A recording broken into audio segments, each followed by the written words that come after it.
রায়হান শোন, তুই বুট কেন্দ্রের এদিকে খেয়াল রাখবি। আচ্ছা ঠিক আছে ভাই, আমি দেখতেছি।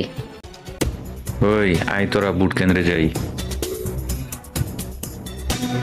আমরা দুইজনে এদিকে দেখবো আর তুই একলা সিল মারবি। আচ্ছা ঠিক আছে ভাই, আমি সিল মারতেছি।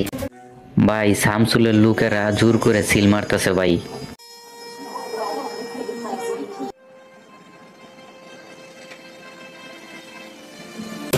এই তোরা তোদের ইচ্ছা মতন সিল মারবি?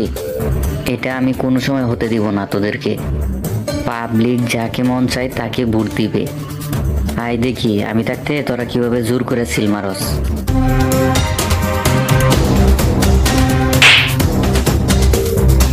অফিসার দেখেন, এরা সন্ত্রাসী।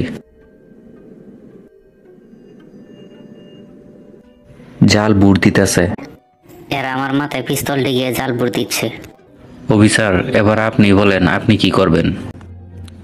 এদের সবাইকে অ্যারেস্ট করেন আর সবাইকে নিয়ে চলেন।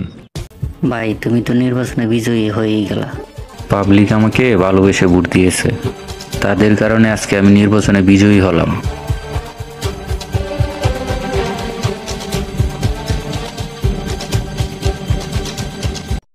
সরি সরি, আমার অনেক লেট হয়ে গেছে। তুমি মনে হয় অনেকক্ষণ এখানে দাঁড়ায় আছো। কি ব্যাপার, ভাই আসে নাই? না ভাই আসে নাই তো, ভাই কাজে বিজি আছে, তার জন্য আমি একাই আসলাম। আচ্ছা ঠিক আছে, বাসায় যাই নেই। ভাইয়ের কি আমার সেই কাজ বেশি বড় মনে হলো? আরে বাইরে, আমার মাথার কোনো বুদ্ধি আইতেছে না, কি যে করবাম।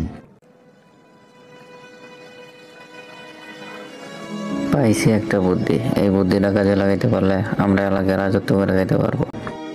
কি বুদ্ধি ক ভাই, তাড়াতাড়ি কস না কে।